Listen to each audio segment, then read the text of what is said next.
Medyo nakakainis po ang ating pong gagawa ng reaction video na to. Ang balita pong to mula po kay Melbs Castle. Nasa description po ang link na kanyang video. Mag-subscribe po kayo sa kanyang channel. Ang title po nito, Philippine Coast Guard, pinagbobomba ang China Coast Guard ng water cannon. Tayo daw ang nangbobomba. Grabe, no? Grabe tong China. Ayaw tayong tigilan sa paggawa ng fake news.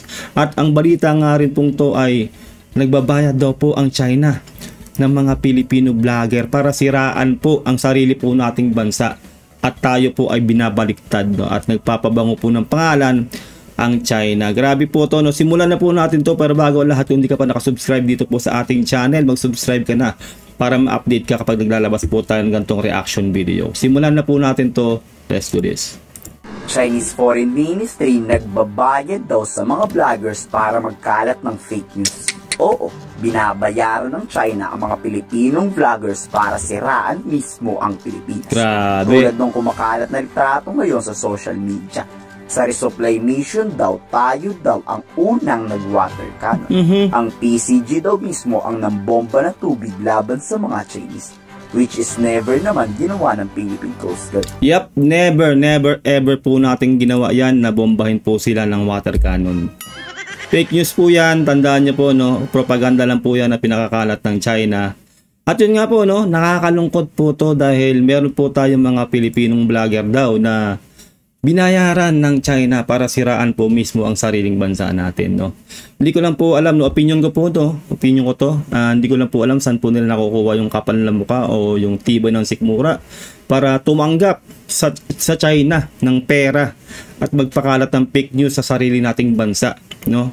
Kumbaga, itinatakwil po nilang kanilang pagiging Pilipino pag totoo po tong ang balitang to, dahil napakasaklap po nito bilang Pilipino po tayo, no? Nakapwa Pilipino po natin ang sisira po sa ating bansa.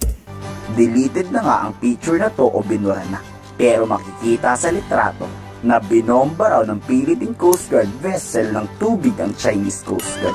Samantalang ang China hindi daw payo tinututukan ng water cannon. Aroy. Chinese Coast Guard nga ang mabait dito.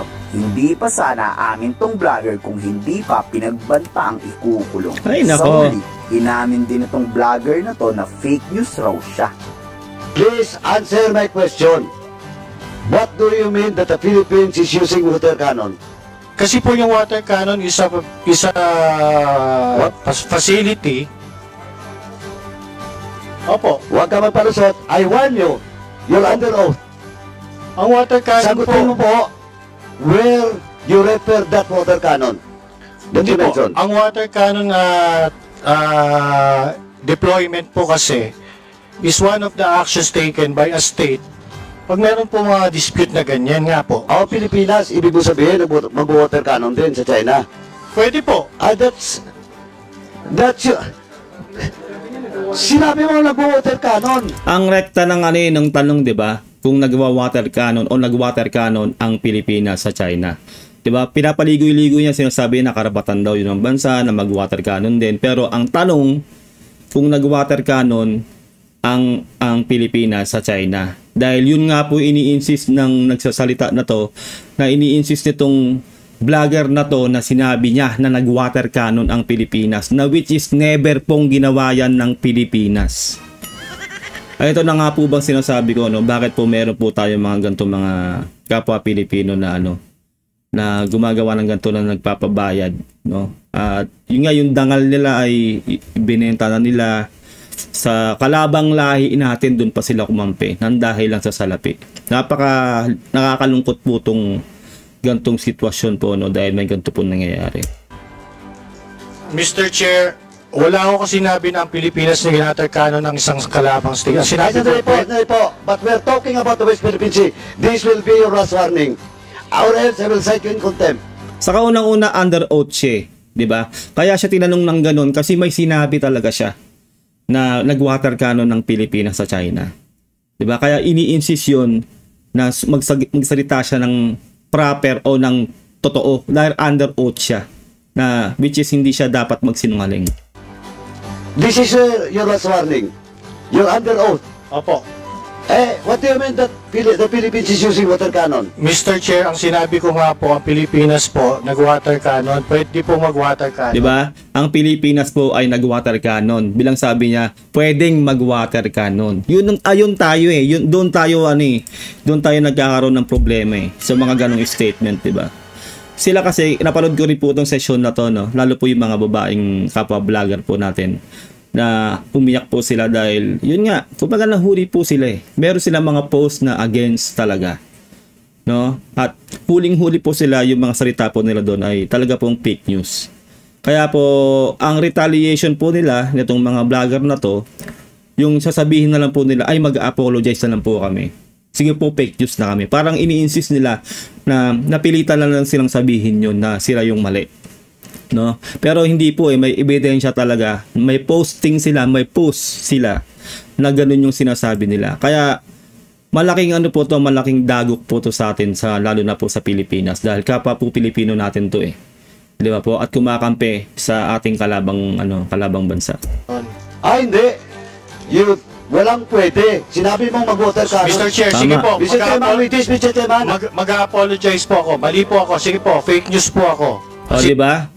Ganun yung depensa nila eh. Lahat po ng mga vlogger na nandiyan bilang sinabi, sige po, kami na yung mali, mag-apologize na ako, ganun, fake news ako, di ba? Parang mayroon pa silang lakas ng loob na magtaas ng boses na ganun yung sinasabi nila. Which is, sukol na sila dahil merong ebidensya, meron silang post, mapa-picture man yun o videos, no? Na talagang sinabi po nila yon doon sa kanilang mga videos. Ayan po tayo, dapat po talaga mag-iingat po tayo sa mga fake news, no? Dahil unang-una, lalo po regarding po sa West Philippine Sea, dapat po tayo po ay tayong mga vlogger, no, sa mga kapwa ko vlogger, dapat tayong unang-unang dumidepensa at nagpapalaganap ng totoong balita patungkol dyan sa West Philippine Sea. At tayo dapat ang unang-unang nagtatanggol sa ating soberanya o sa ating EEZ, no? Hindi ko po alam kung bakit talagang yung iba po ay nasisilaw sa mga bigay o mga inaalok ng mga pro-China, no, o ng mismong China. Kaya nagagawa po nilang magdikha ng gantong mga fake news, no? Kaya ito po, wala po siyang lusot dito dahil ito po, nasa session sila at under oath siya. Kaya nakakalungkot po talaga to. Mag-apologize po ako, mali po ako, sige po, fake news po ako. Ang sinasabi ko lang po, pwede po ang water cannon sa South China Sea issue. Hindi, ganito lang po. Fake news po ako. Ngayon, Saka yun po rin yung nila, yun din yung depensa nilang, sige, fake news na ako para hindi po sila makasuhan. Pag nag-sorry sila, nag-apologize sila, pagbibigyan sila syempre. Kumbaga first offense pa lang naman, kumbaga warning, parang ganun, no? Para hindi nga sila makasuhan o hindi sila makulong. Ganun po yung depensa nila. Kaya lahat po yan, lahat po sila, pati po yung mga babae, 3 babae po yata, if correct me if I'm wrong, nag-iyakan pa sila na ganun. Pero talagang meron silang posting, hindi po mag-iimbento ang gobyerno o itong session na to na pagbibintangan lang sila ng nagpapakalat sila ng fake news. Dahil mismong sa post po nila o sa mga videos nila ay sinabi po nila yon at nilagay po nila yon mga fake news na yon. Sure. Hindi, ganito lang po. Fake news po ako. ngayon na pag-alaman na binabayaran pala talaga ng China to mga vloggers na to para gumawa ng fake news.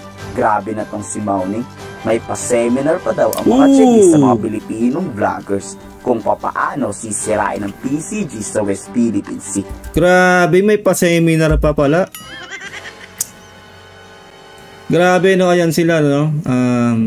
Ako po bilang vlogger po, no, bilang content creator ay nalulungkot po sa ganito.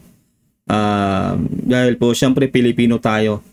At matagal na po tayo dito sa channel natin na inilalaban po natin ang ating ang ating EEZ, ang ating soberanya, ang ating mismong bansa. Matagal na po tayo nagko-content nito. At talagang lahat po ng reaction video ko ay inilalaban natin ang ating EEZ, ang ating bansa. Kaya may mga ganito po tayo mga kasama sa mga kapwa-vlogger, no?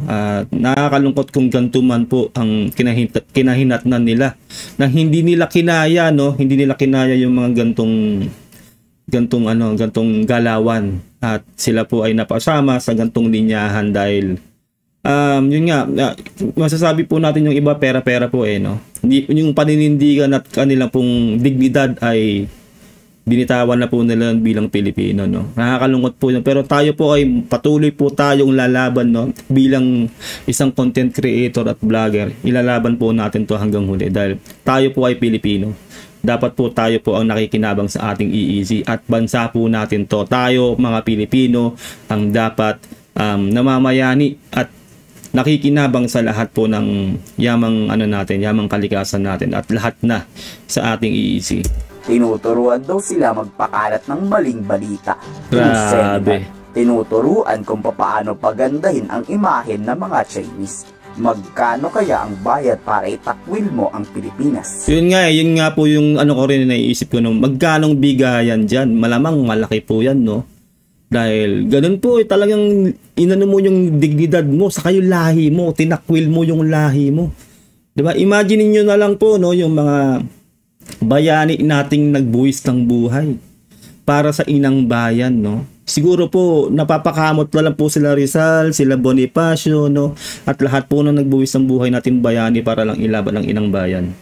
Tapos po tayo ngayon, ito pong ating mga kababayan na bumaliktad, no, na umaayon po dun sa mga pro-China at sa mismong China na yun nga may pa-seminar pa sila sa China para lang siraan ang ating inang bayan o mismong ating gobyerno o ang ating EEZ na parang binabaliktad nila na yung China ang gumagawa ng maganda at tayo po ang nanggugulo dyan sa West Philippine Sea. Maling-mali po yun. Nakakalungkot po to, no?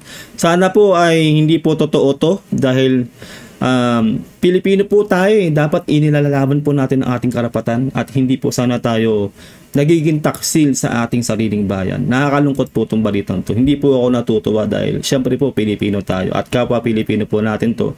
Sana po ay mapag-isip-isip po nilang kanilang ginagawa dahil unang-una ay pagtataksil po yan sa ating sariling bayan. Na mga Chinese, magkano kaya ang bayad para itakwil mo ang Pilipinas? Tama. And this seminar, was it sponsored or did you have to pay for your seminar fees? This was sponsored. So, ang nagbayad po nito ay yung State of China. Yes, sir. Grabe, no? Talagang legit na in-sponsoran sila ng China. Nakakalungkot po talaga to. Well, ayun po talaga at kaya nga po ngayon naghihigpit na po ang ating gobyerno particularly sa fake news, no? Lalo na po sa mga naglalabas lalo po sa issue po ng pagkadakip ni ex-President Duterte, no, sa ICC dahil karamihan po, no, real talk lang po tayo dito. Karamihan po kasi ng mga pro Duterte ay nagpapakalat po ng mga fake news.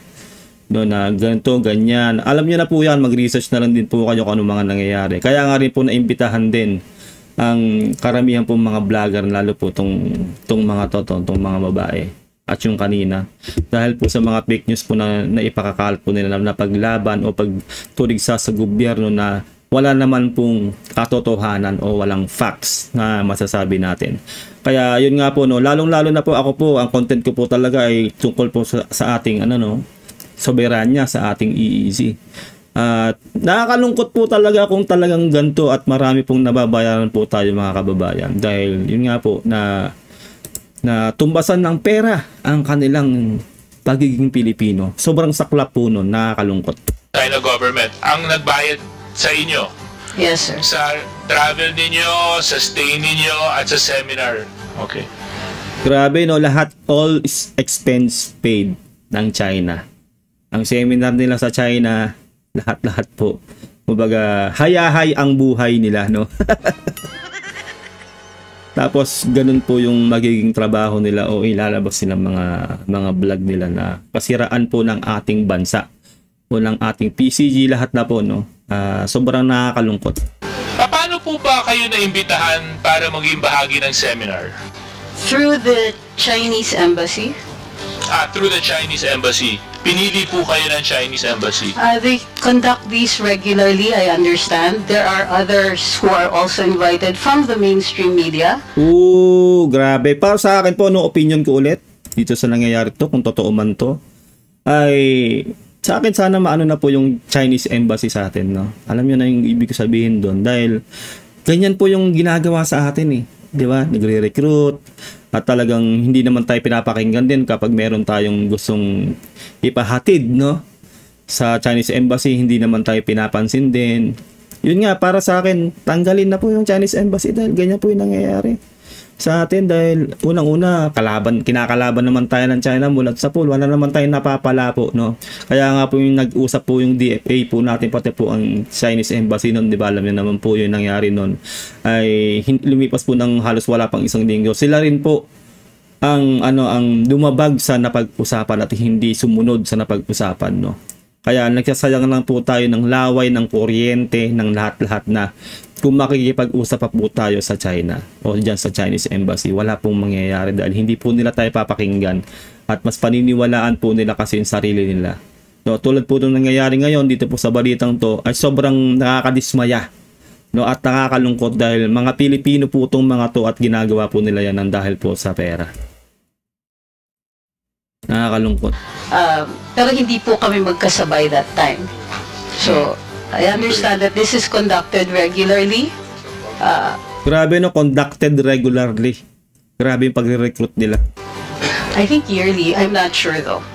Kung kayo kaya ang tatanungin, tatanggapin nyo ba ang bayad ng China para siraan ng Pilipinas? Nope. I-komento sa baba ang inyong salo. Ayun po, no, atin po nagawa ng reaction video, ang napakagandang video nito ni Melbs Castle. Grabe po tong balitang to. Sana po hindi po totoo to at kung nako, sana magbago po mga utak po nila o isip po nila, no. Syempre po kataksilan po 'yan sa ating sa ating bayan, no. May sinabi nga si Jose Rizal, 'di ba, yung mas masangsang pa sa walansang isda. Alam niyo na po yung quote niya na 'yon, no? Hindi ko lang po mabuo at freestyle po to tong ating pagre-react po dito sa video ni Melbs Castle. Grabe po itong balitang to. Nakakadismaya dahil po may ganito po tayo mga kababayan. Ayun lang po, huwag nyo kalilimutan na mag-subscribe kay Melbs Castle. Sa description po ang link na kanyang video. Huwag mo rin kalilimutan na mag-subscribe dito po sa ating channel para ma-update ka kapag naglalabas tayo ng ganitong reaction video. Ingat ka, God bless and peace out. Bye.